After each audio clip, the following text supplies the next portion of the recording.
Getting ready to step into your career era? Set yourself apart with Adobe Creative Cloud Pro for students. Hone your skills with apps like Photoshop, Illustrator, Premiere Pro, and more, powered with the latest in creative AI. Students save over 55% so you can build a portfolio you're proud of. Launch your future with Adobe Creative Cloud Pro for students. Visit adobe.com/students to learn more.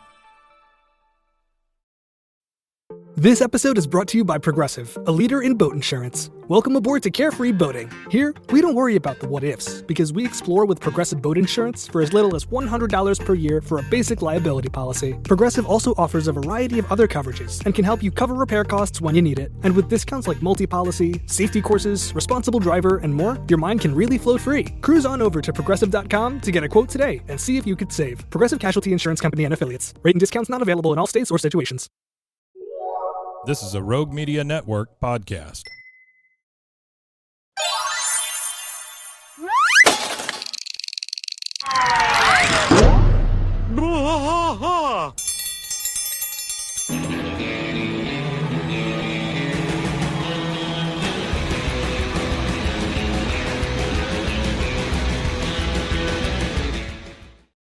Hello, and welcome to King of the Hill podcast. I'm Mike. And I'm Rusty. Hold on. Rusty.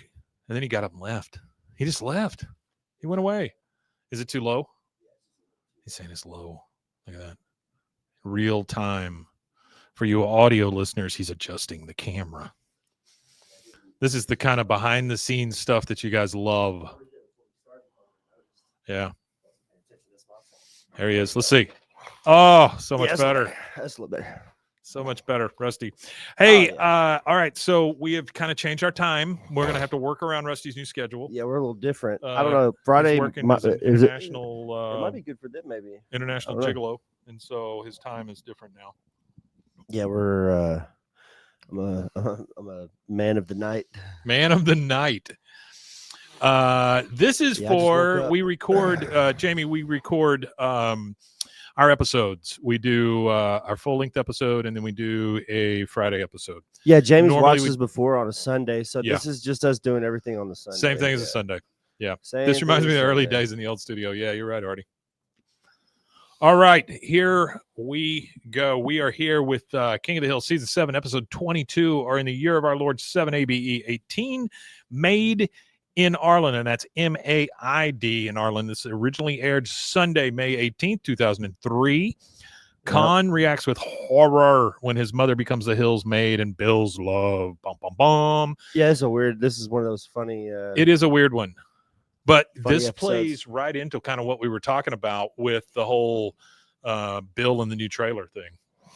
Oh, yeah. Bill looks kind of. Yeah, we'll talk about that Friday. Bill looks rough. Bill looks tough. Okay, so directors Hwan Lim. I'm probably butchering these, and I am so sorry.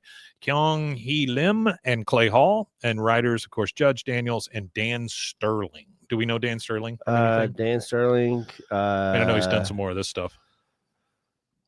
Yeah, he's an American screenwriter and television producer, obviously, but he's worked on. Let's see. He's worked on. Let me see. Animal Control, Panhandle, That's a good one. Housebroken, Last Man on Earth. Oh, really? Yeah, The Office. He did 16 episodes of The Office. Okay. Well, there's your tie. I guess the thing that probably really got him on working with King of the Hill was he did 28 episodes of a TV show called Jesse before he went to King of the Hill. But he worked on staff. Right, he was a staff writer. Jesse from Friends? Jesse? No, it's a TV show called Jesse. It was Christina Applegate. Oh, I remember that. It was created by somebody named Ira Ungleleader. Love them. Love those Ira Ungleleaders. Same directors that cover all the Laotian-based episodes. Oh, okay. That's good to know. Yeah. Who covers all the Laotian-based episodes? He was saying it's the same directors. Artie was saying it's basically the same collection of directors that cover the Laotian ones. Yeah. On it. Yeah. They I'm pretty sure they do all of the really Laotian themed episodes. Everything that's all the episodes that are super Laotian themed. So I talked to a couple of people in Hollywood earlier today. Oh yeah, how'd they go? One of them was a guy named Alan Rifkin. You know that name? Alan Rifkin. Alan Rifkin? No, I do not. He made Mouse Hunt and a few other movies. Okay, made Mouse Hunt. Yeah, I made Mouse Hunt and a few other things. But what I did not know is I did this interview with Matt, the guy that works up here, and it was for the film festival that's coming to town, right? Yeah, so you have a film festival that's coming up soon, huh? Yeah, they had they took all of the old airport movies, so like Airport 75, Airport 77, all that, and they mashed them together and made one movie called Airports. Yeah, that's funny. It's very funny because and I've got a copy of it I can send you, but yeah, I want to see that. I'd like. It's very well done. It's like a mashup movie. But Alan Rifkin, what I did not know and I found out during this interview is he is one of the nerds from 16 Candles. Oh, I had no friggin' clue. Yeah, the Brat Pack, but like one of the original ones, like one of the ones that stand up against the wall with Anthony Michael Hall. Anyway, I thought it was pretty cool. I looked up those two other directors just to give a little bit of information about them.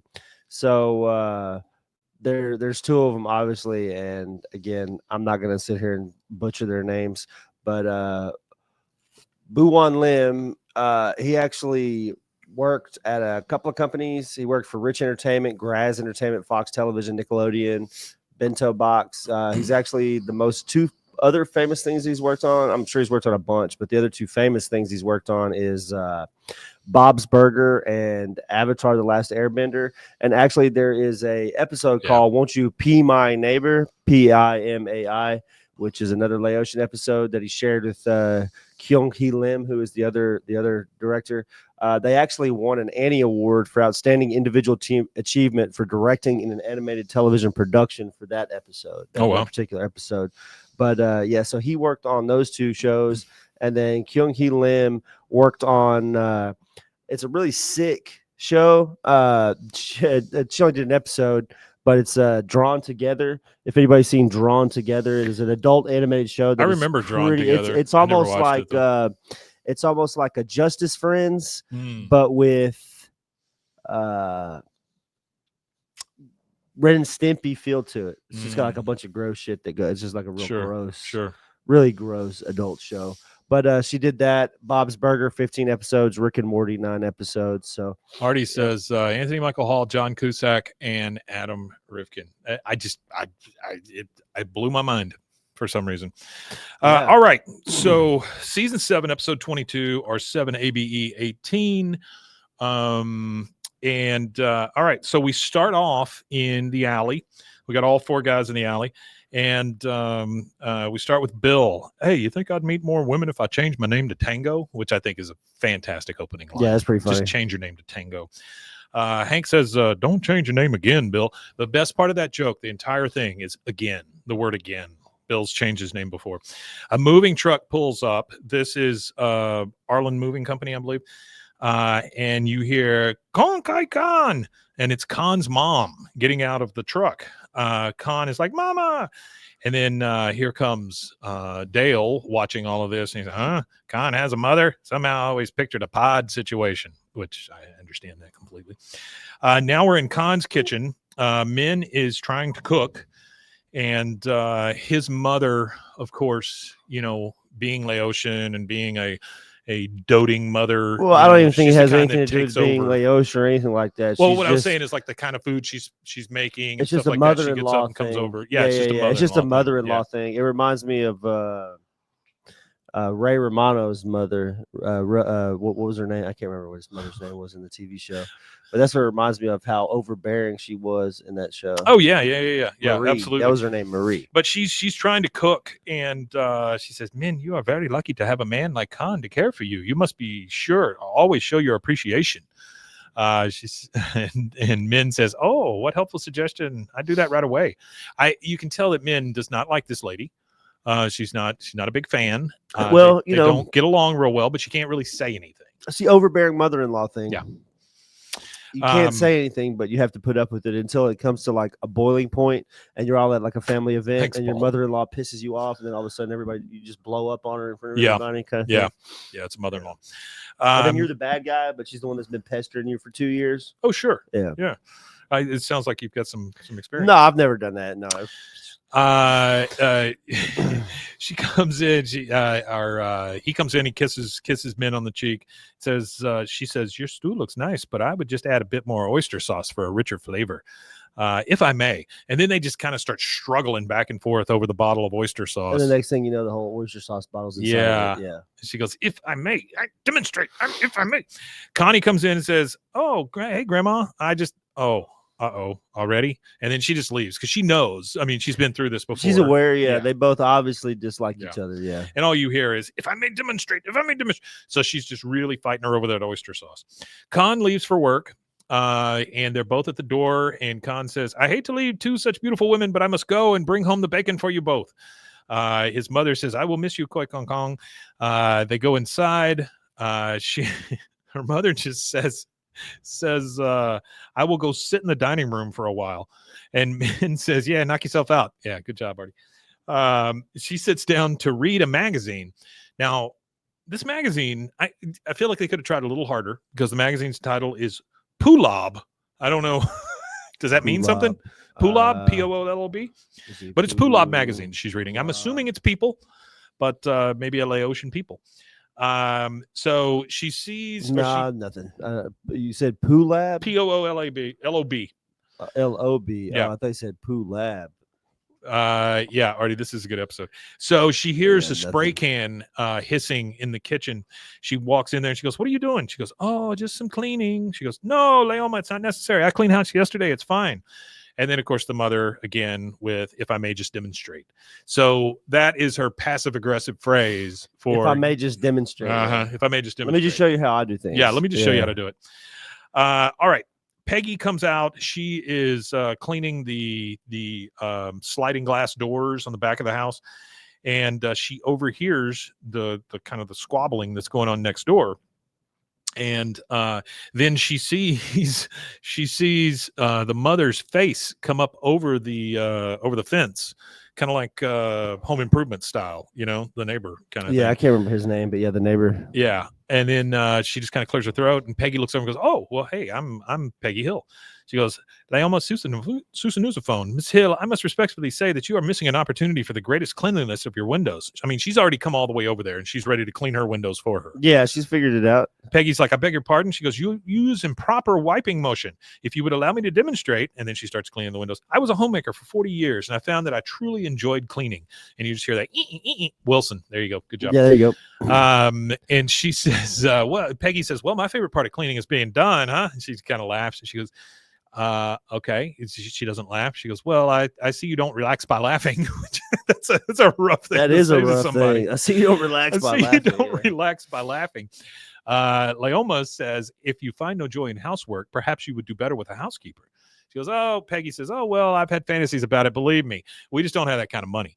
Leoma says, "Please, Mrs. Hill, I would not charge much. You know my daughter-in-law. I really need to get out of the house," which, she does. That is funny. Yeah, you know my daughter-in-law. Yeah, I need to get out of the house. Blaming it on men. She goes, "Deal. You can call me Miss Peggy." I mean, that is so demeaning. That is kind of demeaning. It's like you look somebody in the face and say, "Call me Mr. Mike" or whatever. Yeah, I would never. That's what students used to call me. Mr. Someone Mike. would call me Mr. Mike. Yeah. They never called you by your last name. They would call me. You seem like that kind of teacher that you're like, don't call me Mr. Hamilton. Oh, no, call me Mike. I honestly didn't care. I honestly didn't care. I just hated those teachers that you were like, where you would find out their first name and you would say their first name, and then they would just act like it was the worst thing on earth. It's my first name. It's It probably was like my calling badge. them a slur or something. So, You're like, "Yeah, Charles, how are you doing?" Yeah, my name's not Charles, it's Mr. That's right. Whatever. Yeah, I didn't do that. A lot of the times they would call me Hamilton. Hamilton. Yeah, I like that. That was my name. Hamilton. I did not come up with that. I do not assign names to myself. All right, now we're inside, and Leoma is cleaning the kitchen. She's Peggy says, "And this you can see is the kitchen. There's the sink, there's the oven, the floor." She goes, "Yes, I like many kitchens I have seen. I will find my way." She starts. That's the demeaning part. Like Miss Peggy might be one thing. Well, she comes in and says, "This is a sink. This is the floor." Sink. Yeah. I mean, yeah. Okay. So Hank comes in and he looks at Peggy and he's like, "What is she doing?" She goes, "She's cleaning her house for practically nothing. That washcloth costs more than her." good God. She goes, now get out before she changes her mind. And she pushes. That's Hank awful out. too. Yeah, that's rough. It's rough. That's Peggy's terrible. a piece of crap. Peggy's an ass for that. Next, we see Kahn inside with he's got his headphones on and he's playing his Casio keyboard. And he thinks that the lyrics to Axel Foley's or Axel F is Beverly Hills Cop, Beverly Hills Cop, Axel Foley gonna find those drugs. Was that out at that time? That's fantastic. Yeah. He kind of laughs, and then he sees through the window. Sure, yeah, you can. Don't call me Johnson. He sees through the window that his mom is taking the trash out over at the hills. He goes, oh, mama going to throw trash all over the hill lawn. How I love her. And then she goes to the actual trash can by the front and she goes, no, not there. And then she's like carrying it to the actual trash can. He goes, well, how is that spiteful? And then you see her through the window. She starts actually cleaning the garbage can before she throws the trash away. Yeah, which Kahn seeing that, she's not too happy because she's taking care of those rednecks. That's true. And Peggy says Leoma. It's demeaning. Yeah, Peggy calls for her from inside the house. She goes, coming, Miss Peggy. And he sees all of this and he's just like, he freaks out. What's worth is men leasing her out for less than yes, absolutely. Less than a washcloth. You got that right. All right.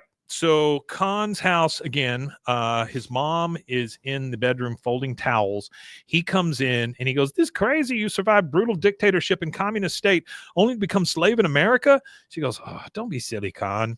Now, and she holds up a work shirt that says Hank on it. And she goes, now, does this Hank name tag look clean enough to you? He goes, he's so frustrated. We got a guy in the TikTok chat. He said, even though Brian Belcher, he said, even though I've been watching KOTH since the beginning, he said, I never realized how horrible Peggy was until I listened to this and another KOTH podcast. Yeah. And honestly, I never realized how I didn't realize how awful she was until you start dissecting it episode by episode. Because when you're just watching it, you're not really, I don't know, you're not looking at it the way we look at it. You just think of it as like comedy relief almost, Yeah, you just think it's just something going. And then you really start to read you're reading the script without the actual voice actor's nuance and stuff like that. And you start to just read the raw line without any emotion or anything attached to it. It's like reading a court document almost, like you start to understand what the words actually were. Yeah. And she's she's like the guy said in the email though, he said that she was there. She's there, so I guess that counts for something. Artie says, I love when Kahn gets angry, similar to Hank's bois. Yeah, that's true. I think that's by design. Yeah. Yeah, he does that kind of thing. Now we're back in the alley. We got all four guys there. So we got Bill, we got Dale, we got Boomhauer, and we got Hank. And Hank says, I just don't like the idea of having a maid. I don't even feel right having a waiter clear my plate, which I don't either, honestly. Dale says, I don't mind, but I do that thing where I clean the whole table I put it all together and all that. Because, with 5 kids, every one of our kids waited tables. Yeah, I'll scrape everything into one plate. Like if there's anything left, I'll scrape it all into one plate. I'll stack all the scraped off plates up, put all the forks. We went to a sushi and then place. I take away their tip because I just did half their job for them. He does not do just that. Kidding, we went to a sushi place last night, a new place out in Hewitt. And there's one of the things I do want to do is recognize people with good service. And I know that's probably not my place to do it or whatever, but I'll try to. There was this kid, he was probably 15, 16 years old at the most, right? He's sweeping the floors and he's kind of cleaning things up and stuff. And I see him go over to one of the tables and he's putting out new napkins and straws and silverware down. Yeah, set every tables up. But I see him also, Gesundheit says already. I see him like lining everything up just right. And so after it, I was like, dude, I just went up and I said to him, listen, you're doing a good job. I don't know if they tell you that or not, but you're doing a really good job. I saw you straightening all those straws and stuff, because who knows if anybody tells them that or not. You know? No, absolutely. I just want the kid not to feel bad about the fact that he's got to sweep the floors. Well, I like to make sure that the person, like, it's one thing to tip the person that's like serving your table. Yeah. But I always try to tell them, hey, thanks for giving me good service. Yeah, absolutely. Like, it's not that good. Like people always say, oh, well, good service is rare. I live in Texas. Southern hospitality is not rare in Texas. So there's a lot of good you service could get good service in a lot of different places that you go to. And generally, if you get bad service, is because the person feels underappreciated in their day, and they shouldn't project that onto a customer. True. No, but we all do it. It's hard to separate work and whatever problems you got going on outside. So every single just one of ask us them how they're doing, and that's a big thing too. I think they sit down at the table, and the first thing people do, it's like, hey, how are you doing? Okay, well, let me get a water. Yeah. And it's like, I just asked you how you're doing as they a don't server. treat them like people. Ask me they back. don't treat them like people. When I worked in fast food, and anytime I did the drive-through, I would always say, hey, how are y'all doing? And they would always try to dive into their order. Yeah. And then I would say, no, I'm sorry. Hey, how are you guys doing? I would make it a point. I wouldn't even take their order until they answered something. Really? Yeah, I really wouldn't. I would not continue to take your order. And most of the time, people got the hint. They'd be like, I'd be like, well, hey, how are you doing? They'd be like, well, let me get a. No, I said, hey, how are you doing today? And they'd be like, oh, well, I'm doing great. I was like, okay, well, what can I get for you? That's something you can only get away with in the South, I feel like. Yeah, well, I think that's something you can only get away working a shitty minimum wage fast food job. That's true too. Yeah, because the manager was on opiates most of the time, and the other manager was an alcoholic. Good for that manager. By the way, I got to tell you guys, I'm having neck surgery on Thursday. Oh wow. Okay. So this coming Thursday. Yeah. So the next weekend, it'll probably be you and Mason doing something. Yeah, we'll do something, or we'll do something remote or something. I'm just letting you guys know. What are they like? Super invasive, or they're just going? Yeah, I got 4 vertebrae. They're having to kind of do stuff with. Are they gonna put like a rod or something in you? I'll have to wear like one of the neck braces. Yeah, my dad, he had something similar to that. He didn't have to wear a neck brace though, but they put a cage around his neck. That's what mine is. It's a cage. I've had it done before, and the guy who did it did a really poor job. So now I have all this pain going down my arms, and I have like alleviate bone all spurs and stuff. Yeah. Yeah, he's gonna go in and take care of it. My dad, he dove into a pool when he was in his, I want to say in his one of my best friends did that same thing. And he had hurt his neck. During that time, he hurt his neck, but he didn't think nothing of it. So after, so he just like laid in bed for a week, and it, felt better after that. Yeah. And eventually he was going through his cancer stuff in his back because he had to have surgery on his back too. But he had to have surgery on his neck and his back because they put a cage in his back and they put a cage in his neck. Yeah. So, well, this is the same guy. Thanks, man. I appreciate it. This is the same guy who did my back surgery like 20 something years ago. So he's about this tall. And he's kind of an ass, but he is an excellent surgeon. So that's all you need is an excellent surgeon. It doesn't matter if you're an the guy I went to who did my neck to begin with. When I went back to see him to tell him that it was still hurting, he goes, "Well, nobody ever comes back." I was like, "Man, you're either killing people or they hate you. One or the other. That's all this is." He was drowning them when they showed back up. Is what he was doing. He also had to pray with me every time I was in the office. Oh, he was. Yeah. You should ask for silent. You should have said, "Sorry, sir," silent prayers. That's whatever. I don't care. So Dale says, "So why don't you fire her?" In response to Hank saying he doesn't even feel good with a waiter clearing his plate. He goes, because that would be more wrong than it was to hire her. He goes, nope, I'm afraid we'll have to keep her on now until she dies. Whoa. Hank is willing to keep someone in his house until she dies instead of having an awkward conversation with her. Yeah, that sounds Hankish. Up comes Kahn. Well, that very clever prank you play, Hank Hill. You take advantage of poor old defensive woman to spite neighbor. Wait till your mother come here on rocking chair tied to roof of car and make her dance for a nickel, which is fantastic.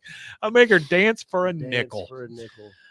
He screams in Laotian, just and then you hear a lot of laughter as he kind of storms off. You're dang old con. And then you Dale, I believe, has the greatest. Sorry, I didn't mean to interrupt you. I forgot to mention this reference. Wait till your mother come here on rocking chair tied to roof of car. That's a Beverly Hillbillies reference. Yeah. For those of you that don't know what Beverly Hillbillies is, which there might be a contingent in the audience. You know what? The movie is not bad. Oh, it's not a bad movie at all. The one thing that I liked about the movie is that they involved Buddy Ebsen. Yeah, they had him play Barnaby Jones or whatever it was. Didn't he Didn't he play another show after that? Yeah, where he was like Barnaby a Barnaby Jones. Jones. Yeah, he was Barnaby Yeah. Jones. But wasn't he Barnaby Jones in that movie too? Didn't they have him as I don't that role? remember. He was like a PI or It's something been like forever. that. Wasn't he? Yeah, I don't know. yeah, it's been forever. Or a detective or something. Either way, that's a great movie. Hardy it says also has Dietrich Bader. Oh yeah, definitely. That's where I first met him. Dietrich Bader. I met him at a car show. Like I stood in line and remember I talked to him. I not talked to him, but I reached out to him on social media. To get him on the show. And he had said but he's just one of those things. Maybe he said and then try it again. I don't know. I'm gonna see if he has like a management agency or something I can get a hold of because he did some King of the Hill stuff. Artie says he doesn't want his doctor or his pilot praying before, which I agree.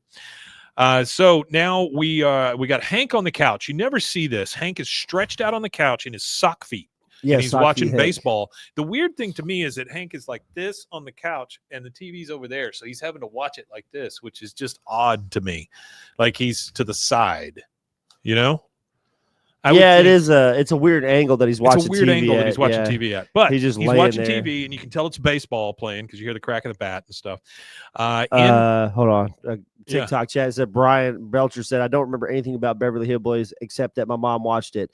Long story short, Hill people shooting Barnaby food. Jones, the milk drinking PI." He says, "Yeah." All right, Brian Belcher. So real quick, hillbillies living in the hills. I never thought we'd get shooting at food.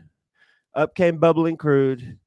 Bubbling Crude made them billions of dollars. Texas Tea, all that stuff. Then they moved to Hollywood after they made all this money, and then it's about the antics. Pond, which is a pool. Yeah, it's about the antics of hillbillies in.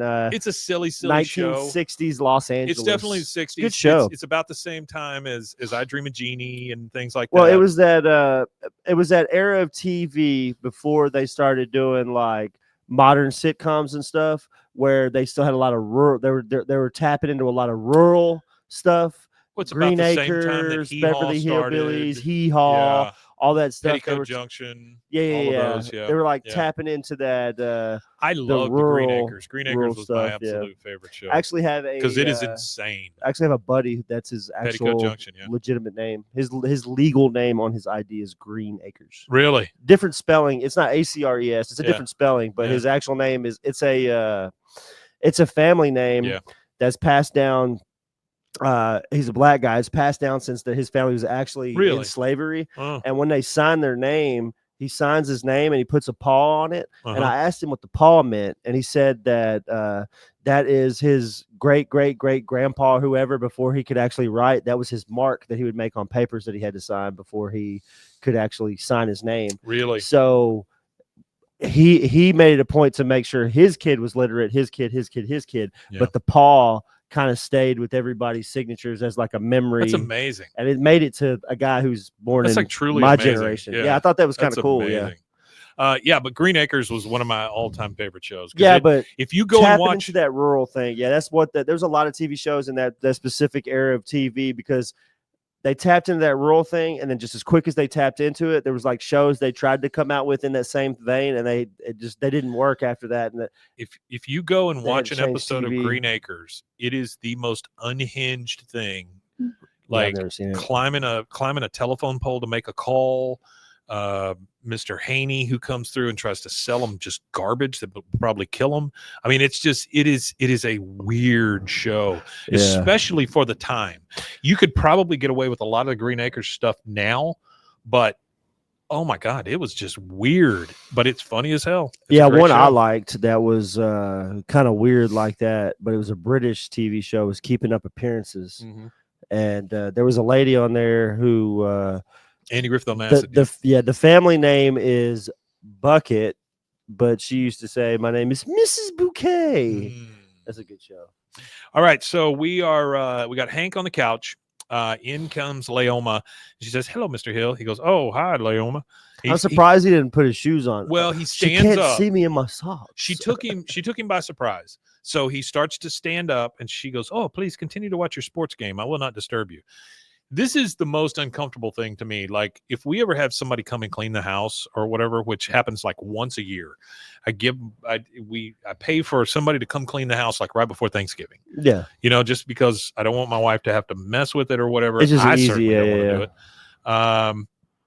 And then anyway, it's very uncomfortable to me to be in the same room while somebody else is doing something like that. Even if my wife is like doing the dishes or whatever, just putting them in the dishwasher, I don't like just sitting there while she does it.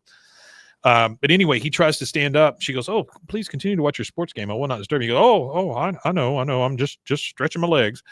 He's not stretching his leg. He was getting up for that. Numbers on all the appliances. Yes, numbers on all the appliances. You got that right, Artie. She is literally on all fours in between. Yes. So she gets down on the floor and starts scrubbing the floor.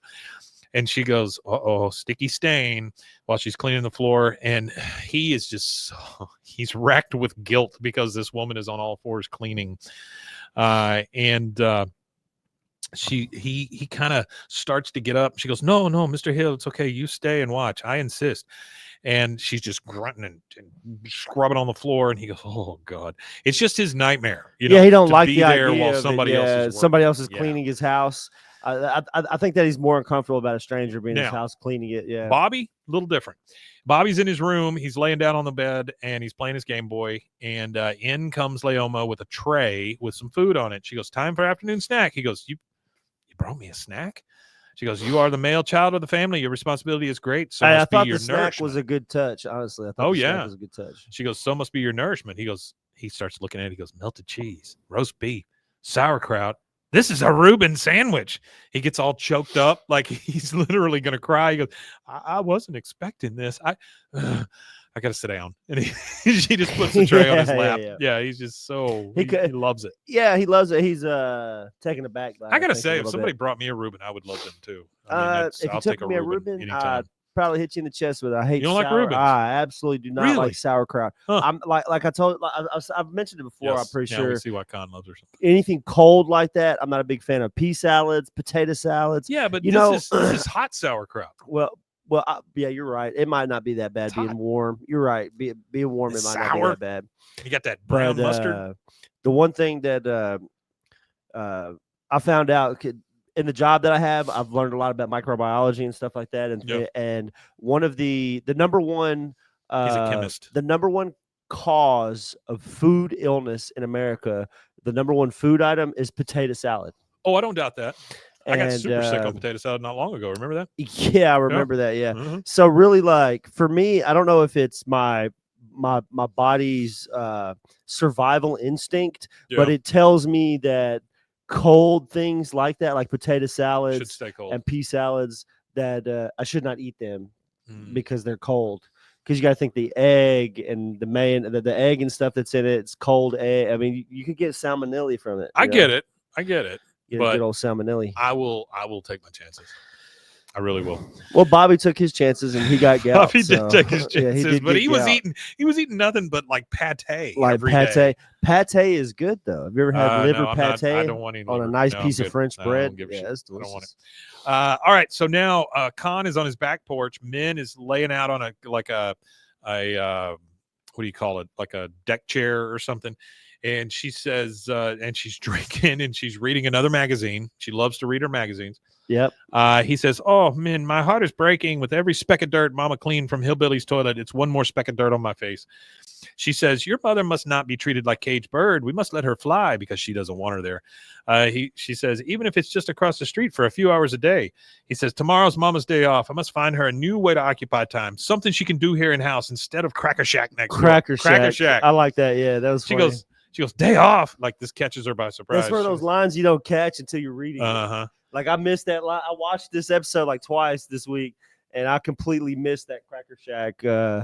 She is taken back by this, and she says, "Day off, so she'll be here tomorrow with me." She does not want that. Artie says he grew up with a sauerkraut factory in his town. Whenever it rained, it stunk really bad. It was right by the railroad track, so our bus had to stop. Wow, bad sauerkraut. I grew up kind of close to a dog food plant. If you remember, right there on Golson Road, at the corner of Golson Road on Loop 340, there used to be Champion Dog Food. Oof. And it makes a horrible. There used to be a horrible smell there. I don't want that. It's on that. That's like it's kind of like on that stretch where Pilgrim's Pride. Yeah, I know what you're is. talking about. It used to be right there in the 90s. Yeah, I know what you're talking about. It there used to be a thing here in Waco, Texas, where when you cross the bridges, it would smell like just shit. It would smell terrible. And my dad would always tell me that they're turning the poop over. If you're on Highway 6 going or the loop and you're coming up the loop right there by where Robinson is and all that whole area right there, you can smell sulfur when you get close to the river because they used to have that sulfur plant or whatever it was right there. I don't want it. No, thank you. All right. So she didn't realize that she was going to be off and with her. I don't mean to keep interrupting you. You know what smelled really bad? Mm. I went to Houston to pick up my buddy after Hurricane Harvey. Smells. After Hurricane Harvey, I went to go pick him up after Hurricane Harvey happened. And, he was already in Waco. I drove him down there to pick up his stuff because he was leaving. He was like, I'm done with Houston. From the 50s, Hurricane Harvey. Yeah. Well, because he said he was done with Houston now after Hurricane Harvey. So he was moving back to Waco and he lived with me for a little while. So we were watching the Conor McGregor fight versus Floyd Mayweather. That was the weekend that Hurricane Harvey hit. Yeah. So we drove down there after it. But that was the worst smell I've ever smelled in my life. That's we rolled our windows down, riding through that area, and it just stunk horribly. So Jonathan Ross is dead. It's actually Jonathan Joss. It's Joss, and he knows that. But yes, he has passed away. So Min did not realize that Leoma was going to be there with her tomorrow, and she does not want that. So there's the alley with all four guys. Min comes up with a clipboard. And she says, "Howdy, fellows. I see you're all relaxing after a hard day work." All of them agree. A clipboard. She's trying to get the chore list started. Yeah. Bill says, yeah, just having a beer. She goes, "I bet you wish you had a super clean homes to go to like your buddy Hank." And they all look at him, and they're all like, yeah, well. She goes, "Well, there's good news. My mother-in-law has remaining shifts available at unbeatable prices. Who signs up first?" Dale thinks about it for like 2 seconds and goes, "Heck, I'll take a day. I could use some Asian fingerprints in there." Which whatever that means. Whatever that means. And then Min says, "Why not you, Bill? Have you become emotionally attached to your mini rats and cockroaches?" Bill does not even bat an eye at that comment, and he says, "No, they leave anytime they want. I wouldn't care." Here comes, or she says, "So hire Leoma. She's practically free." He goes, "Well, maybe I should. I just always figured I had to be rich to be clean. Had to be rich to be clean. Rich to be clean." So they start signing the clipboard. They're all getting signed up. Oh, Dale signs his real name. Okay. She goes into Bill's house. The mother does. And he opens his door, lets her in. And his house is not only a dump, but I was amazed. It's pretty bad, yeah. I was amazed at how many banana peels there are. There are so many banana peels on the floor. At least he's eating healthy. 6. No, he's not eating healthy. And she looks at it and she goes, "This will take me months. Thank you, Bill." Like she's happy about the fact, She likes to work. Yeah. Next thing we see is Kahn backing out of his driveway. He looks over his shoulder and he sees in the back of Bill's yard. By the way, I do not understand how this neighborhood is laid out. I thought I did. I thought I knew how it was laid out. I do not know how it's laid out. I'll point it out here in a minute. But he's backing out and he sees her in Bill's backyard. And then he sees her like helping him with laundry. She picks up his big boxers and hangs them up. Big boxers. Yeah. You could sell a shit. Hangs them up on the line. And he just says, "Ah!" He freaks out. He screams. And then we hear his car crash into something. He is not happy at all about the fact that she is in Bill's house. Inside, we see, "Oh, Leoma, I can't thank you enough." This is Bill. "My house is clean. I'm clean. And I can't believe how many forks you found." She says, "It has been my pleasure. It's a curious thing. I moved here only to be closer to my son. It has been a lovely surprise that I have also found something to do." She's cutting Bill's hair, by the way. Yeah, she's grooming Bill. Bill's hair. We're at grooming Bill time. He says, she goes, "Yes, lovely." He goes, "Oh, something's on your mind?" I mean, as a barber, I've seen that look on my own face in the mirror many times, which, okay. And she says, "Well, there is still a void that neither family nor work can fulfill." He goes, "Yeah, there's a void in my life too." He goes, it's nice to talk to someone who has the same void," which is a weird thing to say to somebody. She goes, "Leoma, forgive me if I'm out of line, but would you ever consider spending time with me, outside my house? And you see her put a hand on his shoulder and kind of squeeze a little bit. So something going on there. There is a little something going on there. It's kind of funny that Bill would be the initiator. The next thing we see is both of them walking hand in hand in a grassy field, just out in the middle of a field. Leoma says, a heart attack took my husband away from me to the next life, but I believe he returned as a gentle wind that blows through this meadow even now. That specific meadow? I guess. Okay. He goes, my God, that's the most beautiful description of a haunted meadow I've ever heard. A haunted meadow. Yeah. It's great. He goes, my heart's been broken so many times. She goes, I will be gentle if I may demonstrate. And then she dips him and kisses him. Yeah, she dips him. She dips him. Yeah. And he goes, oh, Leoma. And that is our first commercial break. We will go take that, and we will be in Oklahoma. No, we'll be right back. I think that's right back. Yeah.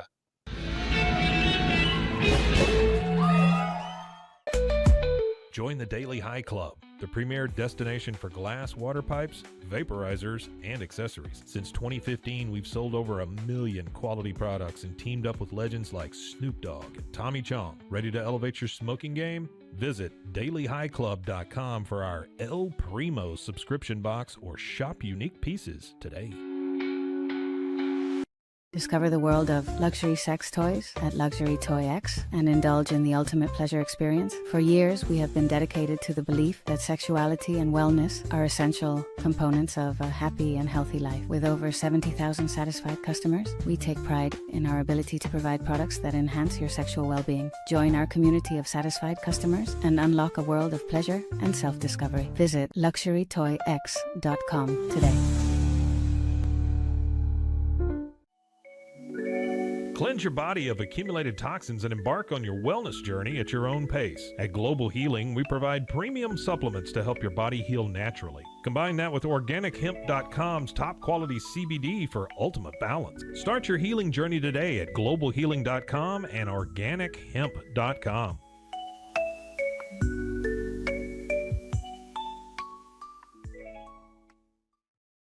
I'm Hunter, the founder of Hello Cake, and today we're digging into ED meds.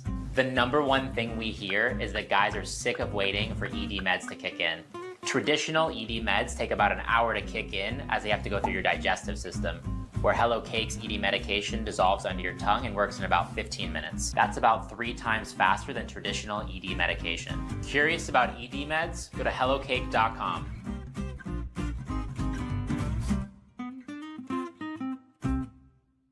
Relax with Hemp Delicious. Organically grown hemp, massively blended with delicious organic herbs, responsibly sourced for their holistic benefits. Each sip offers calming, antioxidant-rich wellness. Brewed just for you. Sip the calm with Hemp Delicious. Find your blend at hempdelicious.com.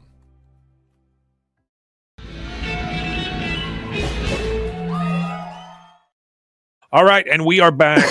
We're coming back from back. commercial, and we see all 4 guys in the back in the alley. Alley's full. Now, Bill has a neckerchief on, right? So, like a handkerchief tied around his neck.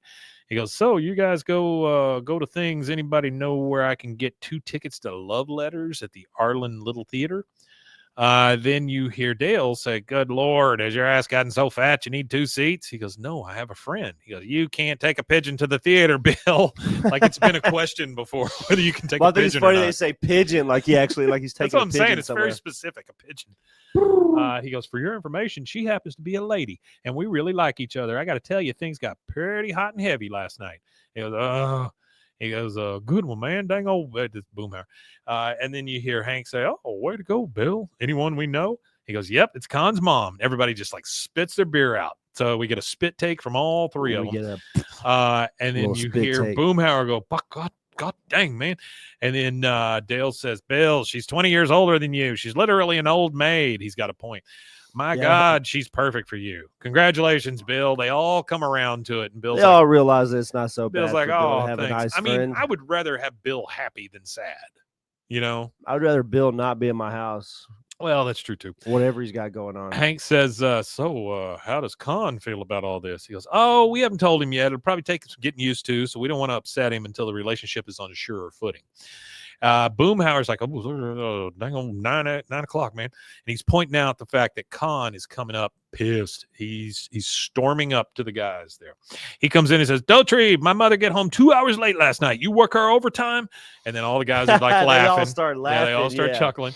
He goes, I'm sorry, Kahn. We lost track of the hour. He goes, well, that's unacceptable. Every time my mother come back from your house, she's sweaty and exhausted. And the guys just start chuckling again. They're laughing. And then Hank's like, come on, guys, cool it. And then he says, from now on, you stop riding her so hard. And then even everybody Hank just breaks the hell even down. Hank it can't hold that laugh in. Yeah. Stop riding her so hard. All right, so we're back at the Hill house. Hank goes into his bathroom, which whatever, and he sees Leoma in there cleaning the toilet. So the fact that she's in there cleaning the toilet kind of throws his stuff off. Hey, Rusty, how's it going? She says, you need to use the bathroom, Mr. Hill? He goes, no. I just, she goes, it's okay. I come back when you're done. He goes, no, really. I'll just do it later. She goes, I insist. You go to the bathroom immediately. I will wait outside until you have finished. I mean, now at this point, he's like, oh, God, okay. So he goes This in is there. funny right here. This He's line, trying to pee. And he goes, oh, you still out there? She goes, yes. Do you require assistance, Mr. Hill? He's like, no. Yeah, I mean, that's immediate. No. Definitely not. Now we're in the alley. We got Hank, Dale, and Boomhauer. And Dale is in the middle of one of his soliloquies. And he's like, for 3 years now, I've had show turtles, and I've never once put them in a show. I'm a freaking hypocrite. Up walks Kahn. He goes, any of you seen my mother? He goes, well, that depends. How are you receiving unspeakably awful news? Hank says, Dale. Kahn then hears his mom laugh, and he sees her and Bill coming out of his house. Now, what we can see before Kahn has really clocked this is the fact that Bill is in a tuxedo, wherever the hell he got that, and she is in a gown, like a ball gown, and he goes, oh, there she is. Wait a minute. That's not her housekeeping outfit. And then you hear both of them kind of giggling. Mm-hmm. Bill spins her in the driveway, and you hear from both of them go, wee. He goes, wait, what do you do that for?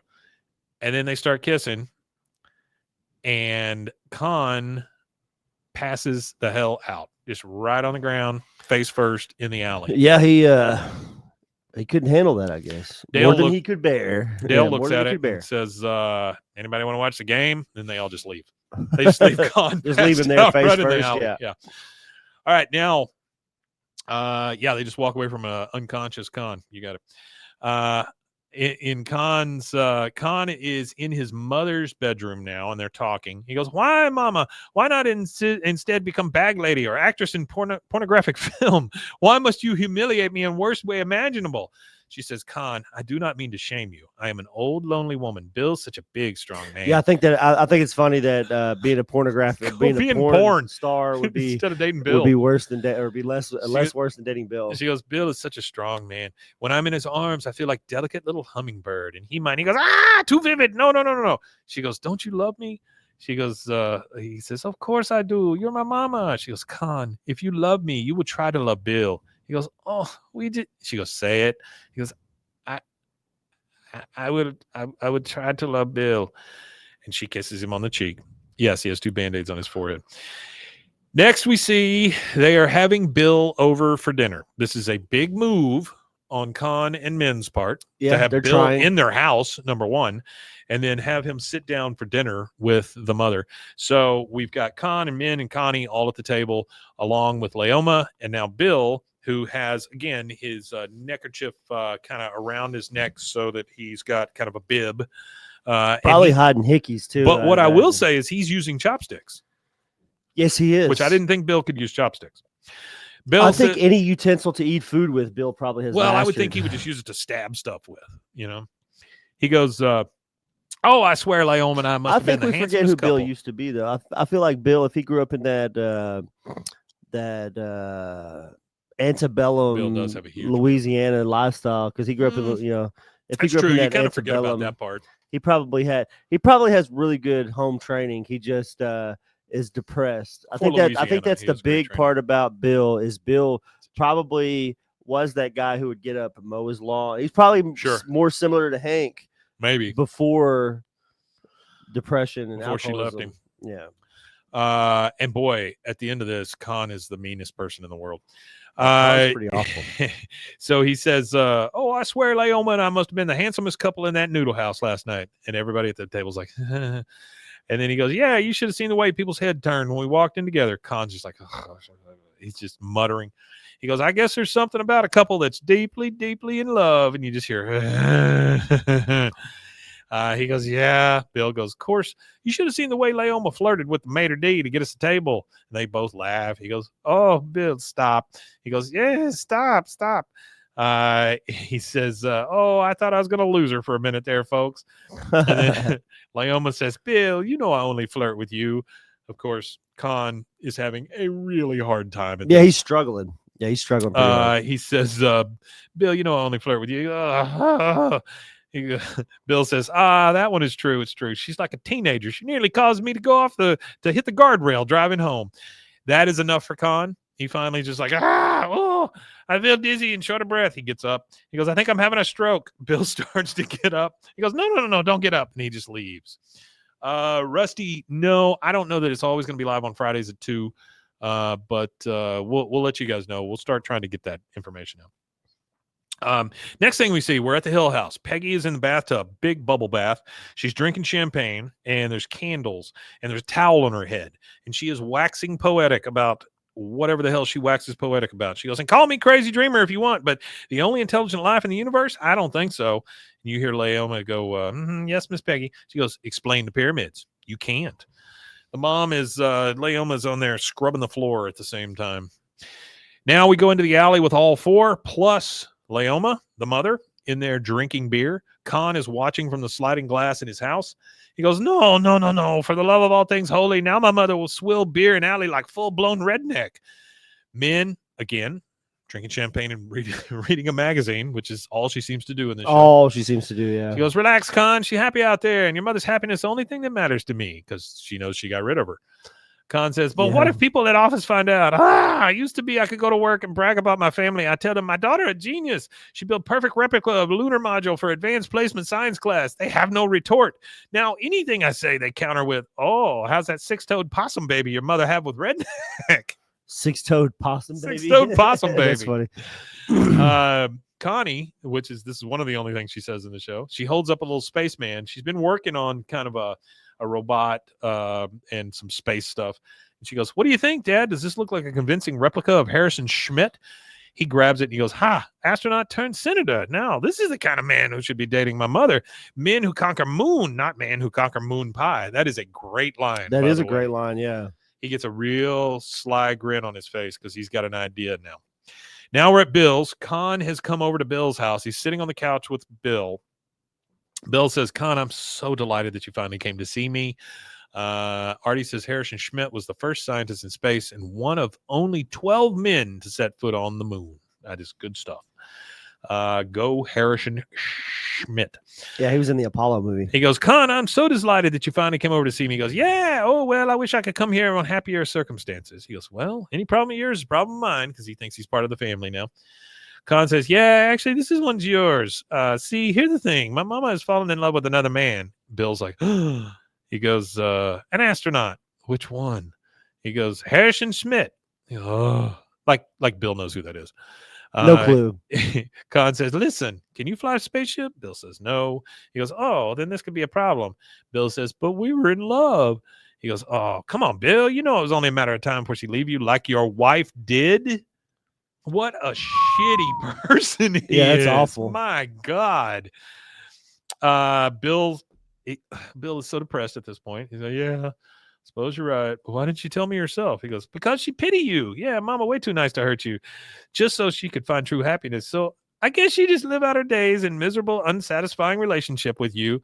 The important thing is that Bill gets what Bill wants. Well, it's not really my business. I show myself out." What a dick.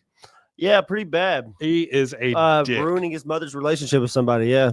Bill's like, "Yeah, okay." He's Bill's so not like depressed. Bill's not like an extremely horrible All person. I wrote down here is Kahn is an ass. Yeah, Kahn's pretty asshole for that because Bill's not like She a would horrible not meet person. Harrison He's just Schmidt. he just needs a little TLC. That's the thing. Clean up. Like, if Bill had any sort of pride in himself, he would be like, where in the hell did she meet an astronaut? Yeah, pretty much. You know? Anyway, all right. Well, they live in Texas, so there's a lot of astronauts in Texas. But they're not even near Houston. So we're at Bill's now, and it's Bill and Leoma, and Leoma is eating noodles out of the bowl. Bill's depressed and he's not eating. So she's like, Bill, are you not well? He goes, I'm okay. She goes, no, something's wrong. Usually you're licking the bottom of the bowl by now. He just sighs. She goes, you are breaking up with me.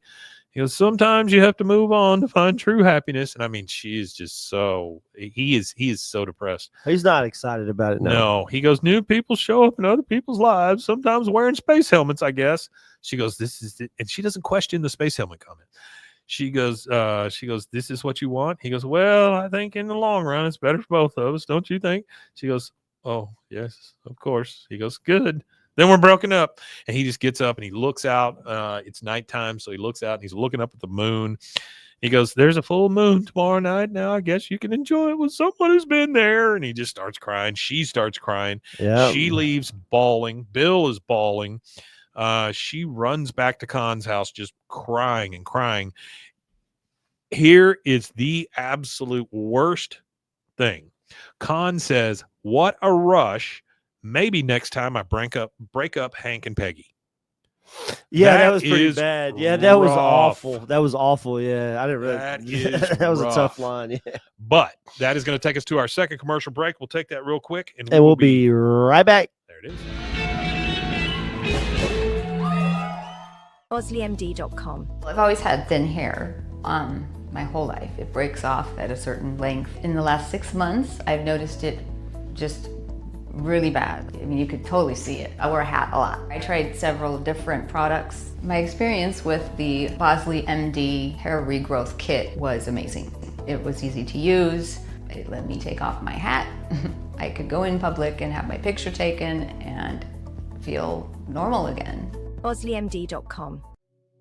Farmhounds offers natural treats and chews made with quality products that support family farms, regenerative agriculture, and humane farming practices. Give your dog the best with wholesome, organic ingredients that promote health and happiness. Shop now at farmhounds.com.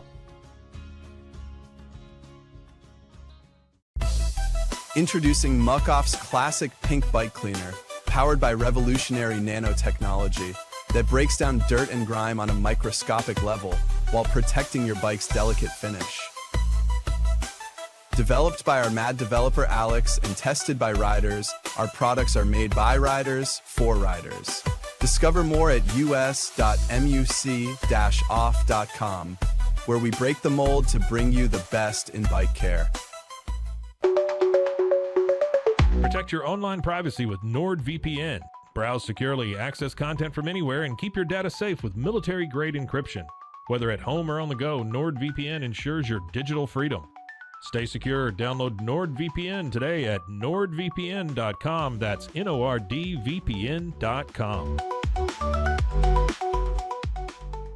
Looking for tickets to the hottest shows, games, and events? Ticket Liquidator is your one-stop shop for great prices, no hassles, and guaranteed tickets. Since 2003, we've been connecting buyers and sellers, providing access to sold-out events at prices lower than most secondary market options. Whether it's sports, theater, or concerts, our massive nationwide network ensures you get the tickets you want, guaranteed. For the best seats at the biggest events, start with Ticket Liquidator today at ticketliquidator.com. That's TICKETLIQUIDATOR.com. Ticket Liquidator.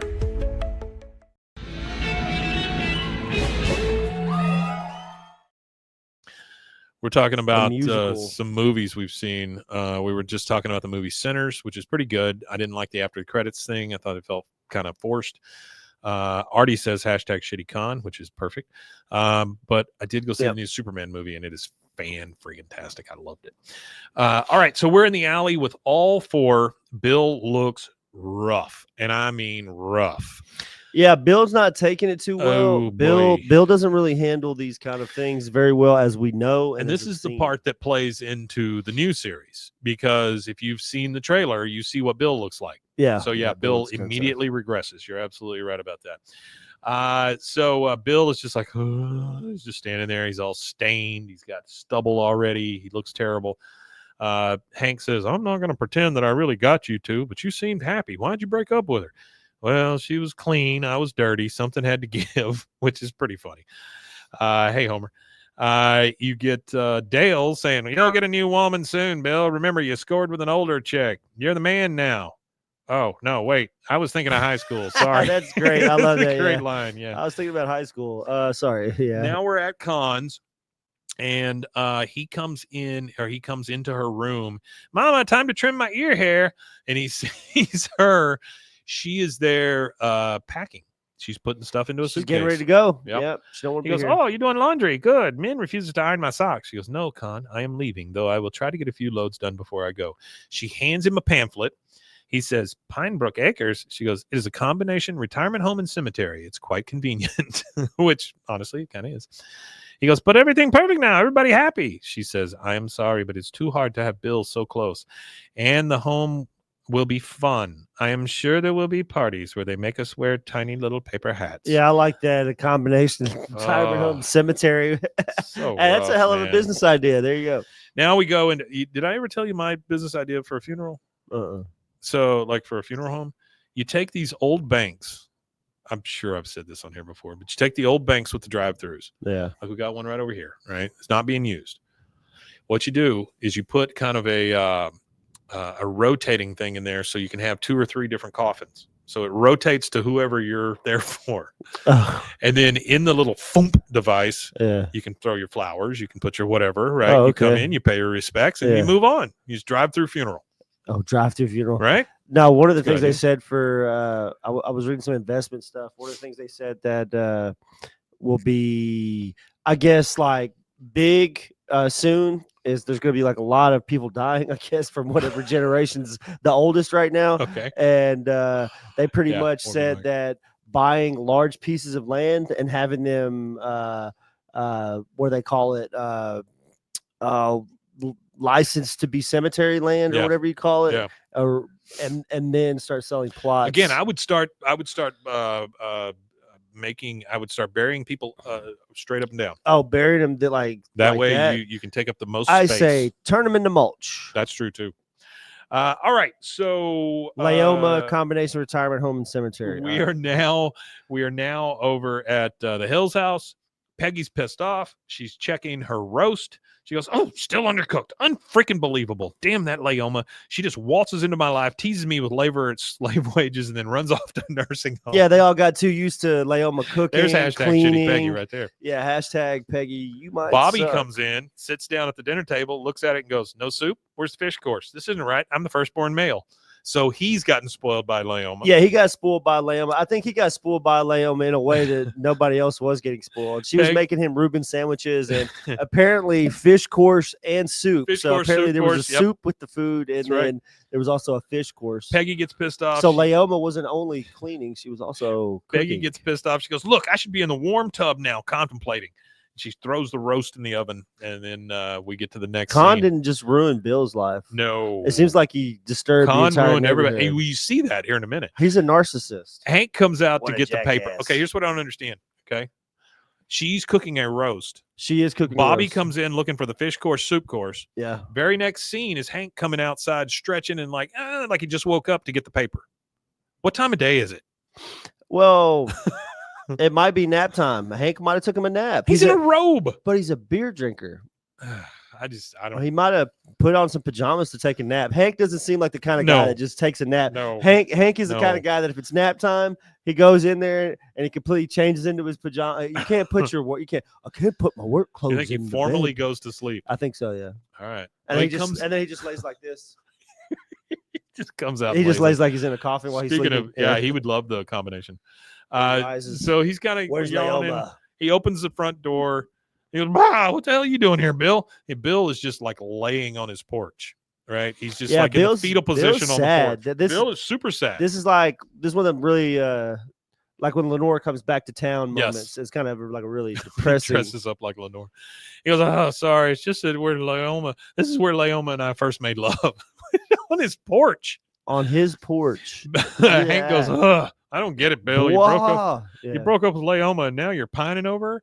He goes, "I only broke up with her because I found out she was involved with an astronaut." Hank's like, "What?" He goes, Harrison Schmidt. And I didn't want to stand in the way of her being such a great guy. Hank says, "Look, I don't know anything about Harrison Schmidt, really?" He goes, "Well, look, whoever it is, you just have to go to Leoma, somewhere far away from my front stoop, and make sure you tell her how you feel about her and that nobody can take care of her better than you. And then he gets sound the paper. advice. Yeah. He goes, yeah, but Kahn said, he goes, don't worry about what Kahn or anybody else says. You got to go take your best shot. Then if she chooses someone else, well, at least you tried. That kicks in for Bill. And Bill, for the first time in a long time, has a very there's positive outlook. Well, there's those few moments. He knows there's a chance. There's few moments that King of the Hill where Bill kind of like his nuts kind of drop a little bit, and he's like, "Yeah, I'm Bill. Yeah. Like, what's going on here?" He's like, Bill it's kind of like he snaps out of the fugue state he's in that makes him like this overweight, depressed Bill, and he kind of goes back to reverts to his old self. Desdemona points out that Hank built his and her coffins. Oh, the episode where Hank built Bobby's coffins. 13th birthday episode. Yeah. All right. So Bill, for the first time in a long time, is happy. And he goes, you know what? Look out, spaceman. And he takes off running. He goes, Bill Dauterive coming through. Next thing you see, which I love this part of it, is Hank picks up the sprayer and sprays off his front porch. They should have used Elton John's Rocket Man somewhere in this episode. Sure. That would have been funny. Very expensive. Next thing we see is Arlen Moving Company is back. You think so? Front of, oh, yeah. Oh, speaking of Elton John, and speaking of Elton John, this kind of is related to Elton John, I think, because they're both from the same country and they make music. I watched that Black Sabbath last concert. Yeah. Man, I've heard of that Youngblood kid or whatever. I've seen him pop up in my feed a little bit, and I've listened to him a few times, but he's saying Changes. Yeah. And man, that was kid, good, huh? well, he is I think he's like the knighted and dubbed and crowned successor of Ozzy Osbourne. I think because there's an interview like where kid. Sharon and what's the daughter's name? I can't remember her name. Whatever her name is. Sharon and her daughter are interviewing Youngblood, and they're talking to each other, and there's so many comparisons in him and Ozzy Osbourne as they were going through it all. There were just like so many things where they were like similar people. The whole thing. Well, I don't know about the snort ants thing. It's more like he watches World War II documentaries on when they're on the about the Roman Empire and stuff like that. Thinks about the Roman Empire a lot. One of my favorite musicians ever, though, or singers, all that. Ozzy Osbourne. Ozzy? Yeah. Well, I was a big metalhead when I was like, I went to see Ozzy three times through that phase. I saw him once with the big hair. Did you see him as Ozzy, or did you see him as? No, I saw him as Ozzy. Once with the big hair, the big Kelly Osbourne. Yeah, Kelly. Well, because I know there's Kelly, Amy, and then he has two older kids from a previous marriage. Right. I saw him once with the big hair, which I always thought he looked like the Ice King from Rudolph the Red-Nosed Reindeer. Oh yeah. And then I saw Fat Ozzy and I saw Skinny Ozzy.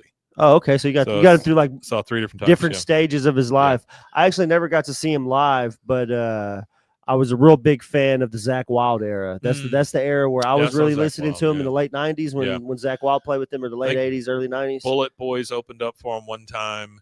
Then what was the I'm the man. You remember that song? I'm the man. Yeah, I know what you're talking about. That band just based off of that, him. but I can't remember. Yeah. And then he did. Well, that's the thing is Sharon went to Lollapalooza and was like, "Hey, would you guys like to have Ozzy?" And at that point, they were like, "Well, Ozzy's not hot. Yeah. Like Ozzy's not somebody we want." So she was like, "Ozzy's not popular. What?" You always want and it Ozzy. Kind of like Anthrax. She's the one that is kind of like responsible for him little face. Having a solo career, because he would have just been a washed up alcoholic drug addict if she wouldn't have like swooped up. Oh, she's definitely his career. She's definitely. But whenever she did that, she said that after she came in and she made the deal with him for him to continue on or whatever. That's when they came up with or Lollapalooza turned him down. That's when they did Ozfest. Yeah. So she was like, okay, well, since you don't want to do Lollapalooza, we'll do Ozfest. And Ozfest ended up being super huge with the metal community. It was massive. I never went to an Ozfest. I went to the first Lollapalooza, the first tour. Oh, the very first tour Lollapalooza. Yeah. That was with Cop Killer and all that stuff. No, it was amazing. Like Zakk Wylde, great, I was reading a deal about Zakk Wylde at that time frame, because he was in Black Label Society. Uh-huh. He was in Zakk Sabbath, uh-huh. which was a Black Sabbath cover. Not Mac Sabbath. He was in Black Label Society, and he was also Ozzy Osbourne's guitarist too. Yeah. So he was in 3 different bands. So in Ozfest, he would have to play like 3 different times because he was in 3 different things going on. But so we're in front of Kahn's house. The Arlen Moving Company is back. The Arlen Moving Company. They're moving her out. Kahn says, "I hate to see you so unhappy because of Bill Bowtree, but who knows why he does what he does." Bill comes running down the street. Okay, so this is why I say I don't understand how this neighborhood is laid out. Yeah, I don't either. Because literally Hank lives right next door. Yeah. So where is he running from? Did he run all the way around the block because it's the back of the house? Maybe sprinted around the block. So weird. To the alley. Yeah. But he's running down the street, kind of in officer and gentleman style. You know, he's running after his love. And you hear Leoma, and Kahn hears and he goes, "Oh, okay, so time's a wasting." You go, Leoma. She finally hears him. She goes, "Bill." He goes, "Leoma, wait, don't go." She goes, "I am sorry, I must." He says, "Where is he taking you? Houston, Cape Canaveral?" Then now Kahn knows that he's been found out, right? He knows he that got he's discovered. about to get it. Yeah. Done Okay, pulled the Bowtree, veil finally back. snap. Come on, we go inside. Call 911. He says, "Look, I don't care about your rocket boy, and I don't care about what kind of gifts he makes you. You want to know what I think of him?" And then he takes his spaceship and breaks it in half. And the only other line that Connie has is, "Hey," like, because he broke her spaceship. He broke the thing that they were talking about her building. Yeah. He goes, "I never stopped loving you, Leoma. I just wanted to let you find happiness with astronaut Schmidt." Kahn is getting very uneasy at this point. He goes, "But I know you'll only find true happiness with me." He's about to get found out in a big way. That's why. Yeah. She hugs him. She goes, "Oh, Bill. Oh, wait. Astronaut who?" He goes, "Yeah, Harrison Schmidt. Kahn told me everything." She goes, "Kahn?" And we look over and Kahn is like trying to sneak back in the house. Yeah, Connie did spend all the time on that project. You're absolutely right. Yeah, the whole episode was her building. He goes, "Mama, it's not what you think." He goes, "I only did it because the thought of you two together make me sick to the very pit of my stomach." That's bad. He turns around and looks, and the entire friggin' neighborhood is there staring at him. Like everybody, they are all looking at him, and they are all upset. And he goes, "Oh, come on. Like you wouldn't have done the same thing if Bowtree was after your mother." Everybody kind of gets that. I mean, but still, they're pissed off. He goes, oh, you know, it's not so bad. It's kind of like those dogs. It's so ugly, it's almost cute. And then those two kiss. We get credits, and that's it. Boom. That's the end of season. After the credits, 7. we hear, sticky stain. But yes, that is the end of season 7, episode 22. We have one more in season 7. Which actually, its production number would have put it at ABE 18. So yeah, but we have one more, and then we're moving on to season 8. Yeah, we have one more episode. Then we go to season 8, and we'll probably take like a day in between the episodic content. Artie says Leoma is mentioned in the next episode by Bill as his girlfriend, but she's never seen again, but she's mentioned 3 other times, which that's really good information. Yeah, because the next episode is the Witches of East Arlen. Ooh. And I want to say that is it's ABE 19. I think it's like the one that I think it falls into production right after. No, it's actually ABE 20. So ABE 20 and then ABE 19 is actually probably in the next season because it doesn't show on this season. It's probably somewhere in actually episode 6 of the next season is actually 7 ABE 19 in the production order. So it actually Doc Holliday. It's kind of way out. Is that like the anime Akira? Is that what we're talking about? I see one of the users, Akira Doc Holliday. Somebody said Akira Doc Holliday. Yeah, Akira Doc Holliday. I didn't see that is that. A great mashup of the two. Yeah, if that's what that is. You want to tell them where they can find us if they want more of this nonsense? Yeah, so if you're watching live on the YouTube or the TikTok, hang tight. We're about to do a Friday episode. But if you're not, you can find us at youtube.com/@BWAAAKOTH. You can find us at TikTok at the same BWAAAKOTH and most other social media. Also, if you want to listen to us live when we do these shows live, because we do record them as well as post them on YouTube and on podcast sites, you could find us, like I said, BWAAAKOTH everywhere. Oh yeah, I like that. That's nice. Yeah, very nice. Alexander Green, about 2. I don't know what that means, but I don't know what that is, but we're about to. Yeah, we'll be here for. So we're gonna the Friday episode. We're gonna end this one. We're gonna do another Friday episode, and hopefully you guys stick around. Nope. Thank you all for being here. We really appreciate it. Again, next week I may kind of be spotty, but I'll be in and out. And I think there's probably just one thing left to say. Wimatanye. Yeah, I am going to go ahead and say Wimatanye as well. Bye.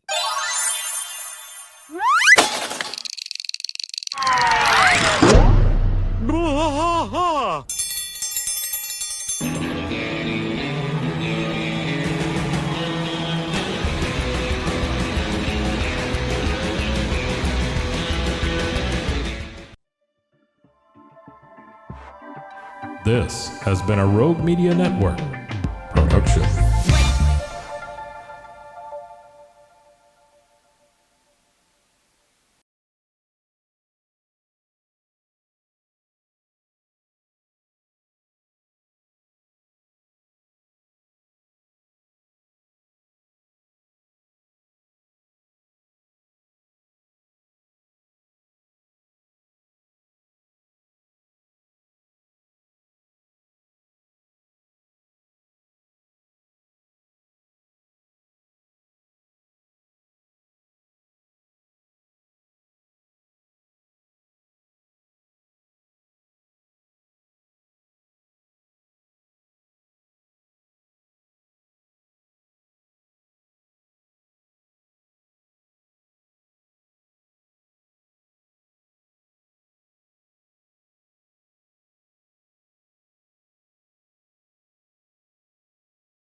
Desdemona. Awesome.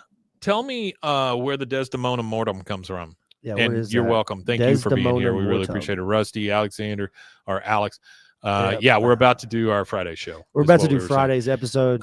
Which is just going to be Holiday. Thank you for being here. Artie, as always. Rusty, thank you so much. Let's see, who else do we have in here? Homer. Oh, Othello. Thank you. I thought that's what it was from. Desdemona from. It's from Othello. Yeah, gotcha. Yeah, nice job. All right, if you guys want to stick around, we're going to do a Friday. We're going to go over the casting of Ronnie Chang for Kahn, and then we're going to talk about the trailer, and we will play the trailer. All right, so here we go.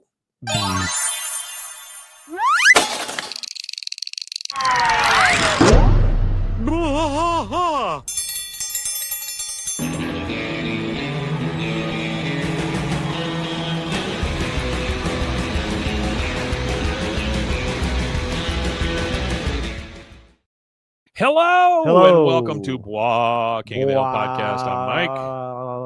Who are you? I'm Rusty. He's still rusty. Yeah. Welcome to Friday. Welcome to Friday. That Ain't Right Friday. That Ain't Right Friday. On a That Ain't Right Friday, we talk about everything else. We talk about everything, or we talk about nothing. What I always tell people is we talk about King of the Hill adjacent items. Right. So not necessarily an episode like we've done before. We did Maid and Arlen on Monday. And now Friday, we are talking about a couple of things. Two things. Number one, we're pumped for season 14. I am very excited for that. I'm excited about three things. Four things. Superman movie, which was fantastic. Fantastic Four, which I am hoping is very good. It should be. Because Galactus is what I've been waiting for. King of the Hill, the new season. It'll all drop at one time. We get 10 brand new episodes.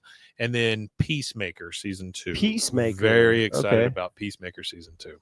Isn't Peacemaker the cocaine guy? Peacemaker, nope. Well, he did fight the cocaine guy. He fought the cocaine guy. I know that was Alex, something that y'all Alexander, did. Go y'all see did Superman. on It's very good. Bros and Foes, because I was watching that. Yeah. I watched the Peacemaker run y'all did. I also do another one called Bros, Foes, and Heroes, and we do nothing but comic book stuff. Zach, my other half on that show, brings me things that I kind of know about, but don't necessarily. Well, I found a really obscure comic book that I can't wait to come on you guys' show and talk about called Foreskin Man.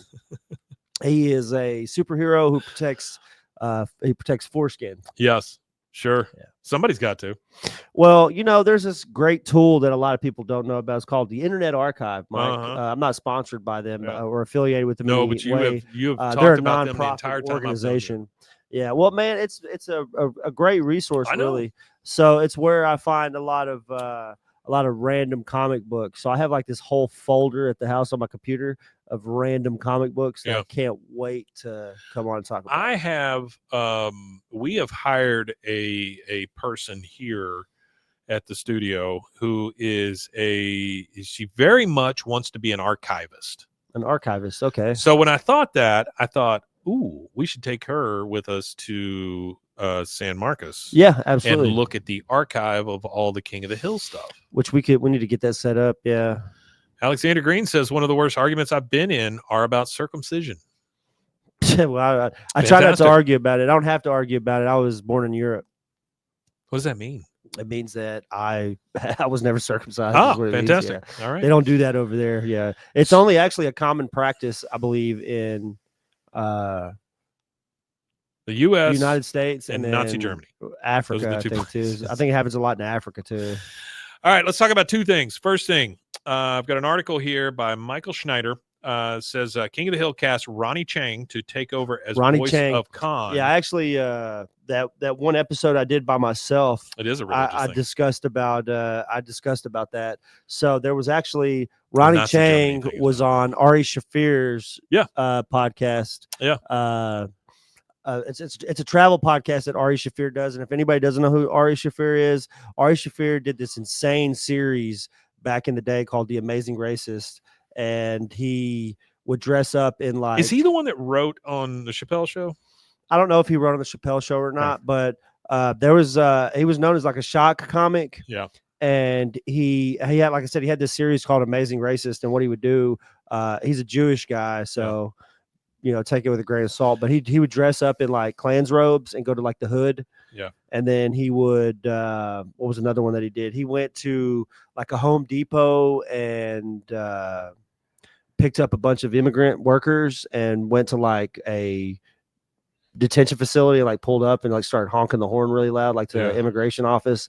So he used to do crazy stuff like that. But I guess he's a little tamer now in his old age. Not really, because like he whipped his dick out on stage and all kinds of weird stuff. Yes, he was in Megan and he was in Crazy Rich Asians. Rich Asians, yes, both. Ronnie Chang was in both of those. Comedian and Daily Show. He was also Daily Show. Yeah. Ronnie Chang has joined the cast of Hulu's upcoming King of the Hill revival, taking over as the voice of fan favorite Kahn, Susan News and Phone. Chang joins the show as recurring guest star when King of the Hill returns for the long-awaited season 14 with 10 episodes to bow August 4th on Hulu. He assumes the gig from Toby Huss, who previously voiced Kahn through the show's first 13 episodes from 97 to 09. In the revival, Huss has now moved over to the voice of Dale Gribble, starting with episode 7, tapping in to replace the delayed Johnny Hardwick. Which, honestly, if you're going to give anybody Dale's voice, I'm glad they gave it to Toby Huss. Yeah, I am. He seemed very pumped about doing it. Yeah, he did. He seemed pumped about doing it, and I feel like if anybody's going to do it, it should be him. Kahn is married to Min and father to Connie, both of whom are voiced by returning Lauren Tom. She was in Austin. She was very excited about this new stuff. As King of the Hill synopsis notes, Kahn is Hank's Laotian neighbor who lives with his wife Min. Kahn is arrogant and maintains his superiority complex toward his Arlen neighbors. He is ultra competitive and often butts heads with Hank. You know all this stuff. He attempts to win in life. Chang actually let his casting slip in December when he recorded a podcast with Ari Shaffir, but the news hadn't gone wide until now. Besides The Daily Show, The Busy Star's most recent Netflix special, Ronnie Chang Loves to Hate It. I'm going to watch that tonight to see how funny he is. Was named one of the best comedy specials of 2004 by the New York Times. He was in the films Crazy Rich Asians, Megan, and Marvel's Shang-Chi and the Legend of the Ten Rings. And his TV credits include Doogie Kamala, I don't know how to say that, American-Born Chinese, Young Rock, and Inferior Chinatown. He'll next be seen in the Peacock series The Miniature Wife. Season 14 cast of King of the Hill includes Mike Judge, Kathy Najimy, Pamela Adlon, Johnny Hardwick, Stephen Root, Lauren Tom, Toby Huss. The 20th animation series comes out from executive producers Mike Judge, Greg Daniels. We know all this stuff. Mm-hmm. Here's the log line for the series return. After years of working a propane job in Saudi Arabia to earn their retirement nest egg, Hank and Peggy return to a changed Arlen, Texas to reconnect with old friends Dale, Boomhauer, and Bill. Meanwhile, Bobby is living his dream as a chef in Dallas and enjoying his 20s with his former classmates Connie, Joseph, and Chang. So I think it's great. I think that they're casting people of color in those roles, which is great, because I think it's really hard to pull that off if you're a white guy, and you probably don't have any business doing it. So there we go. Another article I have here is by George Mariston. It says King of the Hill Revival's first trailer shows an unrecognizable Bill, which really caught Rusty by that was one, I thought it was kind of funny. I didn't expect them to do Bill that way. I thought Bill would go the other way. I thought he would like heal himself, but apparently Bill goes off the deep end instead of healing. It says more of Bobby's Restaurant and Hank Hill trying to keep up with an ever-changing Arlen. Yep. Let's watch the trailer real quick and see if that gets us demonetized. Oh, man, look at that. Return of the dang old king, man. No, it shouldn't get us demonetized if we're talking over I'm it. getting a hug. Like pausing okay. it. Emotional. Like that part right there, him hugging him. Can they hear us while this is on? Look at that. Go a little. Yeah, the overweight Bill. World has changed, Dad. I don't know how to kick someone's that ass one's funny over too, Zoom, right there. But I'll figure it out. No, I never seen that. Okay. I think that's funny too, right there. I paused that. It's like a matador. It's like a female matador. Yeah, he doesn't know which one to go into. Now, the fact that that's obviously a Spanish themed restaurant. You can see like the cathedral right there in the deal. Yeah. Alexander Green says, I think it's a flashback scene from where the Hills left. Maybe so. It could be. Maybe. I don't know how to kick somebody's ass over Zoom, but I'll figure it out. And that's is fantastic. I love that. That shows you that the writing is still going to be good. Yes. I like that. Yes. Are we all gender? Are we all gender? I'm going to give you a 4. That way it gives you something to work towards. If you ask me, 5s should be rare. What is in that? this Can you world. rewind We that sure and pause are. it right there where the car is? Because there's like something on the side of the car. I don't know if I If you can, can honestly. do that, I don't know. Oh, here we go. Work towards. Right there. What does it say? Trip. Okay. TRYPP. TRYPP. Yeah. Wasn't there somebody named Trip? Yeah, that was what's his face? You know how his name was spelled? TRIPP. Yeah, There that you was go. what The pig all farmer. right. Yeah. The pig farmer. Yeah. No, I thought Trip was the pig If you farmer. ask Oh, me, maybe. 5s should be rare in this world. We sure are. What's I that do episode? not want to be conceited. Pygmalion. Pygmalion. Is it Pygmalion? Where they Yeah. where Is his name Trip? I don't remember his name I being thought Trip. that was a family name. Rusty I don't says know. Larson. Maybe. Oh, Larson. But I have been told my whole life I'm a 5. Trip Larson. Yeah. She's been told her whole life she's a 5. Who told her that? That's a little rough. Yeah, but who yeah, told her okay. that? I'm your chef, Bobby Hill. I like that. Dang it! Yeah, Nowadays, Trip Larson, beer that is was good. fruitier, bolder, more assertive. I've I been like this drinking right beer here. This part right here I really like because it shows that the family tradition, it's a family Yeah. tradition. Yeah. It shows that the family tradition kind of passed on. But I cannot wait to see this episode because you know how Hank gets. Oh, he, yeah. he gets hyper focused like he's Yeah. got autism on something and he Yeah. just zooms in on it. So I bet you Hank becomes one of these artisan beer. This like, is about the crafter beer, guys. yeah, and then he I starts can't making his wait own to beer. Watch Hank make craft beer. This Yeah. could be great. Beer Speaking is of craft fruitier, beer, Hang on one second. bolder, more assertive. I've been drinking beer for 40 years, and I never wished once that it tasted more like fruit. That's pretty true. yeah, that's true. I'm not a big fan of all the IPAs and all the weird No, stuff I hated either, honestly. IPAs when I was drinking. I just can't. I don't like can't all take that the fruity hoppy stuff, but there is Blue Moon I liked. well, I'd previously researched this because we did hear about there was supposed to be an Alamo beer coming out. Yeah. Well, before all the stuff they released about it recently, there was like a rumor that the company was going out of business and that they were filing bankruptcy. Did you see that from Marty? What's He that? says WCO.TV. Oh All yeah, yeah. cartoons ever Yeah, no, archived. yeah, that's one of That's those fantastic. bootleg cartoon sites. Yeah. No, I know what he's talking about. But dang, I lost my train of thought. It's all right. I'm going to watch Dale crawl out of this trash can. No, you're good. You go ahead. I love a dance with clear rules and instructions. Bobby wants to bring that new girl over for dinner. The vegan? What the The hell am I vegan? supposed to feed Yeah, her? the Can't we just vegan. put some grass in a bowl? I cannot man. believe they're allowing it to happen openly in the streets. Fake sport, man. You got to tackle something, man. The thing they don't tell you about retirement is there's so much time to fill. Honey, you do not need to get up at the crack of dawn every morning. Peggy, I didn't retire to sleep my life away like some Nepo baby. Nipple. He says baby. Nepo baby, which Yeah. is nuts to me. It's Bobby. Yellow, honey. So glad you called. Are you Oh, eating no. something? Let me hang up and call back.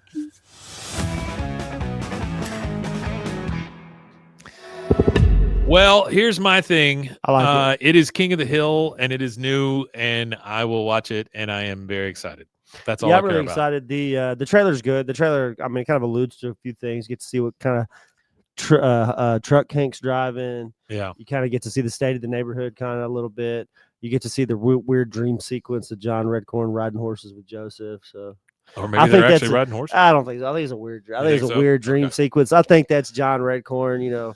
Alexander says Blue Moon is a wheat beer. They just force bars to include the orange slice. I think it had like a little bit of an orange the to it. blonde guy in front of the table is Clark Peters, maybe. Yeah, it could be. One of the things that I'm speculating too is that the Wasana songs are probably. I think old Shane Wasana song might actually be an investor in the restaurant. Could very well be. I think that Yeah. that might be what we find out. I think we might find out that the artisan beer stuff is the beer that is served inside of his own Bobby's got a restaurant, vegan. maybe.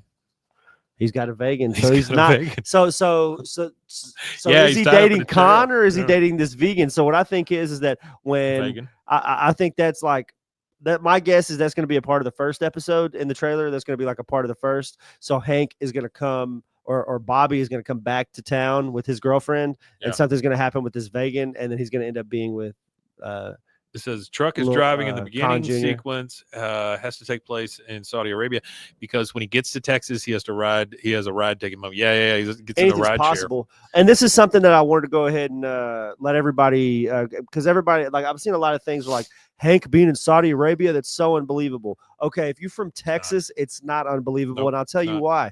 My 8th grade teacher, her husband was a gas man in the United States. Yep. And closer to his retirement age, not fully retirement age, but he had been doing it for 20 years and he was in his 40s and he wanted to make a lot of money really fast in a short amount of time. So he could retire even earlier than he had planned and hoped for. So he took a job in Saudi Arabia in the gas industry from Texas. I myself had an opportunity and turned it down in my younger years where I would have went to Saudi Arabia for 6 months for training. And then I would have been on offshore oil rigs. It's big pretty money. much anywhere it's big in money. the world. It's a big deal around here. So it is a real thing. Hank being in Saudi Arabia might seem far-fetched to the untrained eye. It's not. It's really not. Like I said, my 8th grade teacher, when I'm sitting in 8th grade and she's like, yeah, me and my husband just spent I got her the year back. Like she's just came back. This is her first job in America after being away for like 7-8 years. So she was teaching English, or she was teaching math and stuff to the Saudi Arabians and stuff so they could do some of the complex stuff they needed to do to be able to work. Alexander answered some of the part about Chain. He says, look at the clip of the dinner table. They're all there. Yeah. Chain and his dad sitting next to each Artie. other across the other side. And then Artie says Saudi Arabia is full on American-ish suburbs. He's right. Yeah. And that's what they're talking about, that the hills have been living. There's like a whole development in Saudi Arabia specifically for Americans. There's like a whole community of it. Yeah. So this says in the trailer we see an almost unrecognizable Bill because he's pretty rough. He's pretty big and pretty rough. As Bobby and Hank argue over the taste of craft beer, and Hank tries to navigate such modern conveniences as gender-neutral bathrooms, annoying Zoom calls, and Bobby's vegan girlfriend. Yep. This guy says, what I love the most about this trailer is someone who has seen every King of the Hill episode maybe a few too many times, is that through it all, Hank seems to still be the same long-suffering, good-natured, but serious person he's always been. I agree. Yeah, he does. That gives me a lot of hope for what we're about to see. It says, it gives me hope that instead of skewering the modern world with cynical irony, Hank and his family will rise to each strange scenario with a little more compassion and a little more understanding of people who are different from them. That is the thing that people don't give enough credit to. He said, which episode will Bill lose his foot? I like to think that that's just that Bill being... Well, that's them tapping into that 500-pound life stuff. I feel like I think Bill laid up like that is an episode. I don't think that he's like that for the whole. George Marston, who wrote this article, also says, that said, I'm also definitely expecting the show to take the wind out of some very pretentious sales as it goes. Another King of the Hill storytelling tradition that aims to take some of the haughty mysticism out of strange modern trends that show how they fit into the lives of common people. The new King of the Hill revival will premiere all 10 episodes on Hulu August 4th. I wish they would kind of. I wish they would peter it out too. For more, check out the list of best new TV shows coming your way. So August I'm actually 4th, working that day. I'm going to take that day off. I'll probably take the 4th and the 5th off. And I guess, are we going to do we got to do something. Party? I don't know exactly what we're going to do, but we're going to do something. Because we got to think pretty quick. It's getting close. And we are looking at, let's see. It's like a Tuesday. So today is the 18th when this comes out. Yeah. So we got like almost 2.5 weeks. That's it. And then we get 10 new episodes, and we're going to have to figure out what to do with this show because we need to cover those 10 episodes. Yeah, we may just halt everything and just cover those 10 episodes first. I think that's what we should do. We should halt even Fridays, honestly. I think Fridays should become. We might do full-on episodes. And then I think we shouldn't do it. I don't think that we should do it the same way that we do with the script and everything until we get to it again. I don't know. Or I don't know. I don't know. Let's see. We'll see. Well, I think what we should do is analyze the show and talk about each episode, but we're gonna thank you, Alexander. We're gonna come full circle eventually and be at season 13 at the end of it. I feel like once we hit the end of season 13, by that point, I feel like we won't have to do as much of the script work because we'll probably be able to find it. We got to send out these stickers. Alexander just sent us some money, and I really appreciate it. And yeah, you got to get some stickers. You got to get some stickers. I know that's been. It's not an ongoing joke. It's the fact that we are. It is. That I am so busy, and Rusty is working 9 jobs. So that's really all it's ever been. It's just been life. We owe all of you stickers. All of you. I owe a lot of people stickers. Everyone should have a sticker. There's a lot of people that are owed stickers. I still got all the addresses. I feel like we should send it all to Artie, and Artie should send them out, and we just send him a bunch of money or something. I don't know. Yeah, how do you feel about that, Artie? Artie, you want to send out our stickers? We send you a box of stickers, and then we send you all the addresses. Send you a shitload of stickers. And you just send them all out. You be our sticker guy. That would be lovely. We'll figure that out. Thank you all for being here. Tell them where they can find us if they want more. That in a merch store. Yeah, I keep getting emails and DMs about shirts and koozies and wallet chains. Wallet chains? Okay. Yeah, they said they wanted a wallet chain. That one caught actually, me. Artie says he'd do that. That's great. Actually, Artie, let's talk. We'll talk. My sister got me. The pops? Yeah. You got a Strickland propane pop. I did have one with pot leaves on it, but that's not cool to have at work. Yeah. So now he's got the Strickland propane. I got the Strickland propane, and it's actually licensed. All right, tell them where they can find us. You can find us at BWAAAKOTH on all social media. 3 A's, YouTube. no waiting. That's 3 A's. Yeah, you can find us there. I appreciate it if you go to the YouTube, the TikTok, hit like, subscribe, hit notification bells. We go live on YouTube. We go live on TikTok. We were going to go live in other places, but we've we'll get there. We'll figure it out. But yeah, we appreciate everybody. Thank you, guys. We appreciate it. You guys are so great. Rusty, no, we're going to have a tough time on Sundays just because Rusty has changed to a new job. Yeah, Sunday is going to be impossible, really, because I got to work at 6 p.m. and I got to sleep. So he does have to sleep at some point. But you guys got your new episodes this week, and we are going to continue down that road. And August 4th, we'll get here before we know it, and we will have brand new stuff to do. We're going to figure out a lot of things. But if everybody that watched our show sent us in $20, I wouldn't have to work anymore. I will tell you the one thing that you will not have to figure out. We're going to keep going. We're going to keep going. We're going to get to the end of this thing, and then we'll see what happens after that. We're never going to stop until it's the end. But then we're still not stopping. We'll figure something else out. Yeah, that is the one thing that you guys should know about us at this point. We're just going to keep going. So I mean, as far as we've gone now, it's really hard to not continue on. Thank you, Desdemona. I feel like if we were to just stop and drop it now, it would just be like an affront to mankind. Get good drugs out of it. That's all. That's what I'm looking for. Yeah, no, definitely. Yeah, them good opioids. Give me a big old hand of opiates. I'm good. All right, guys. Thank you very much for being here. I didn't mean that, but thank you very much for being here. We appreciate it. We love you all. You guys have really shown up for us every single time. Yeah, it's crazy. It's still we appreciate it. The evolution of the show, and as it continues to go on, blows my mind. We just had one of the largest TikTok creators for King of the Hill watching our TikTok here. It's great. So it's I don't know. It's kind of everyone is welcome. Kind of interesting. Everyone is welcome. Yeah, go to TikTok and check out KOTH Talk. Thank you, Rusty. Yeah. Thank you, Artie. Thank you, Desdemona. Thank you, Rusty, again. Yeah, thank you Alexander. You're the nicest person every ever. Live chat. Thank you so much for everyone I'll do a who's here. For the Americans, and then one for the Brits in chat. There you got it. He got the 2 salutes in. We'll see you guys next time. Thanks a lot.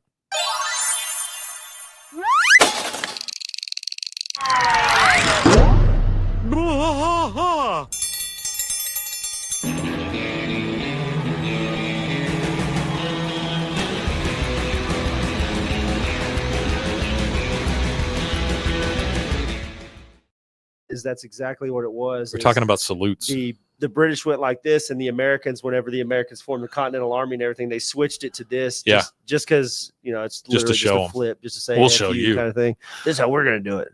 All right, guys. Thank you again. Thank you. We will see you guys next time. I'm ending the stream. Bye. I'm gonna figure out